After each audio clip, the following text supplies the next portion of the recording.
እሰጣለሁ እኔም እሰጣለሁ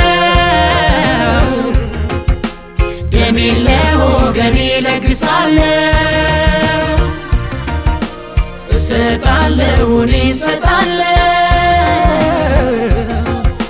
መልካም ለወገኔ አደርጋለሁ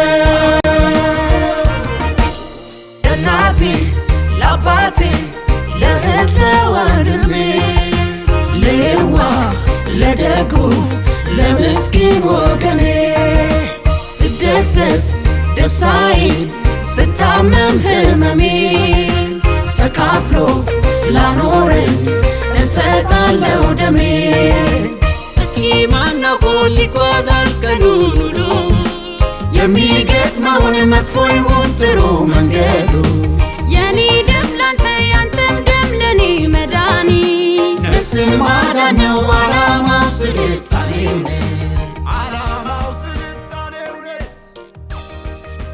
ወይዘሮ ሚካኤል ደም ለመለገስ የፈለኩት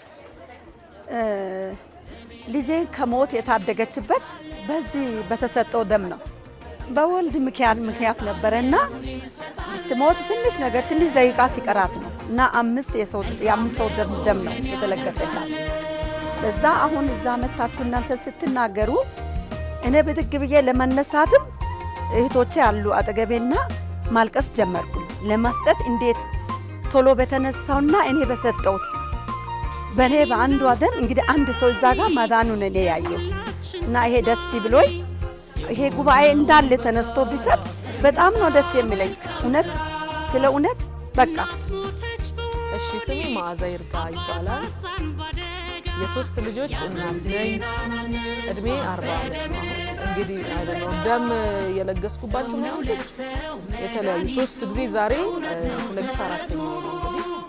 እንግዲህ ምናልባት የመጀመሪያ የለገስኩበት ኢንሲደንት ከመኪናት ጋር ባይያያዝም ሁለተኛና ሶስተኛ የለገስኩባቸው ሞመንቶች ግን የሁለተኛ ልጄን ስወልድ ከባድ የደም መፍሰስ አጋጥሞኝ ነበርና የዛን ሰዓት ደም ያው ሊሰጥ ሲል የሚደረገው ነገር ታውቃላችሁ። በጣም ቆይ ማች እስከናረግ ምናምን እየተባለ በጣም ሆስፒታል ውስጥ ሐኪሞቹ ሲሯሯጡ ነበርና ያ ጥሩ ኢንሲደንት ነው ለኔ ማለት ነው። ደም የማይገኝበት ጊዜ አለ ማለት ነው ለማሰብ። ስለዚህ ያገኘሁትን አጋጣሚ ተጠቅሜ እኔ ፊት እስካረኩ ድረስ ደለብሳለሁ።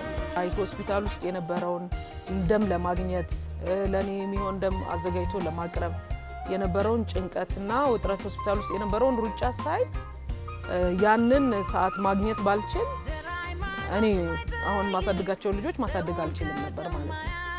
ስለዚህ አሁን ሶስተኛ ልጅ ወልጃለሁ። ሁለተኛው ልጅ ላይ የሚፈጠረውን ታሪክ ማሰብ ይቻላል በቂ ደም በዛ ሰዓት ባላገኝ ማለት ነው።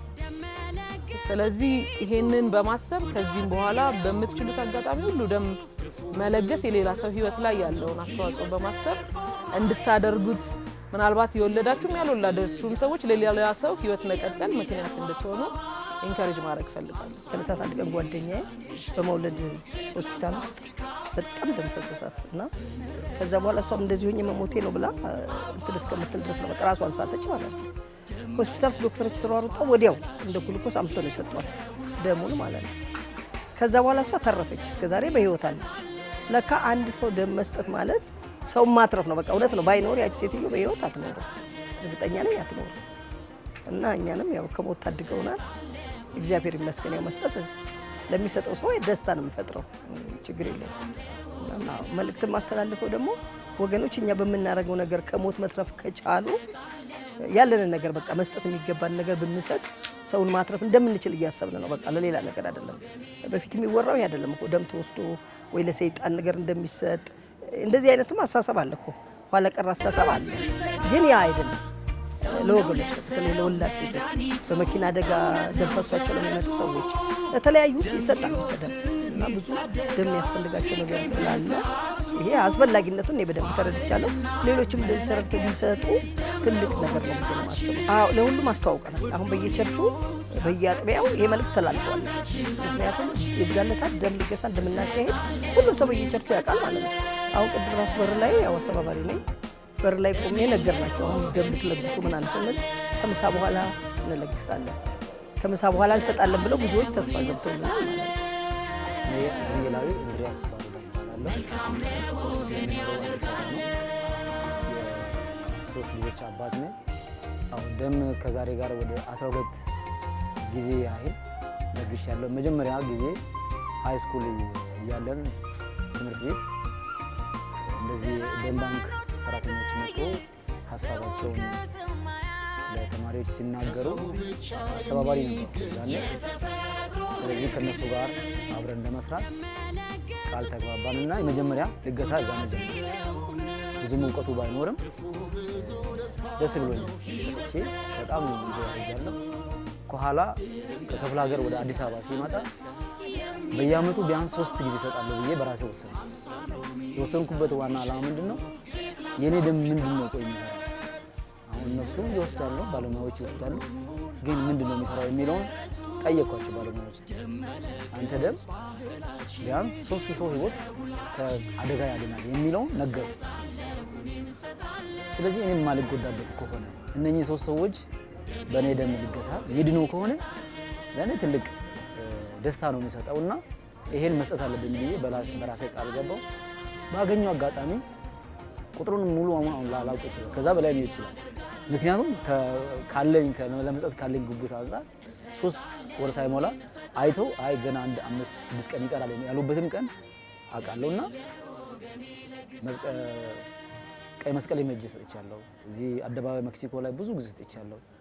ኮሌጆች ላይ ሲሄዱ እኔ ባለሁበት መቼም ደም ሲመጣ ሰጣለሁ። ያገኘሁት የነፍስ እርካታ የልቤ በጣም ደስ ያለ። ስለዚህ ሌሎችን በመርዳት የእግዚአብሔርም ቃል እንደምናገረው መልካምነት ለሌሎች ስናደርገው መልካምነት እግዚአብሔር ተመልሶ ለኛ እንደሚሰጥ ሁላችንም ማመናለን ማወቅ አለብን። ስለዚህ በሰጠነው ነገር እግዚአብሔር ይተካል። እኛ ደም ሰጠን፣ እግዚአብሔር ደግሞ በሌላ ነገር እኛ ሊጎበኝ ይችላልና ሁልጊዜ ደማችን ጤናማ ከሆነ ተመርምረን ሌሎች ብንሰጥ ሰዎችን እናተርፋለን። ሰዎች በእኛ በውስጣችን ባለው ሴ ተጠቅመው ቢድኑ ትልቅ ስራ ነው እና በጣም ደስ የሚል ነው። ዛሬ ደግሞ አጋጣሚ እዚህ አመራር ነኝ ቸርች ውስጥ፣ ግን ጥሪ ተደርጎልኝ መጥቼ ቅድም መድረክ ላይ አናውንስ ሲደረግ በድግ ብዬ ፕሮግራሙን አቋርጬ መጣሁ። አድቫንቴጅ ነው ለኔ ይሄ። እቺኛዋ ካርድ እንግዲህ በሚዲያ ብዙ ጊዜ ማያት ዛሬ እኔ ጋር ደርሳለች። እንደ እድል ሆኜ ከህልፈት በኋላ የአይን ብሌን ለሌላው ለተቸገረው ሰው እንዲለገስ የሚለውን ሀሳብ ስታቀርብ ምን ይሰራል ለሌላው የሚተርፍ ከሆነ ይሄም አንድ በጎ ተግባር ካሉት አንዱ ነውና እጅግ ደስተኛ ነኝ። ሌሎችም ይሄን በመለገስ ፕሮሚስ በመግባት ለሚቸገሩ እድሜያቸውን በዚህ ምድር ላይ ለሚቆዩ ሰዎች አይኖቻችንን ብንለግስ ትልቅ ብርሃንን ለግሰናል ማለት ነው።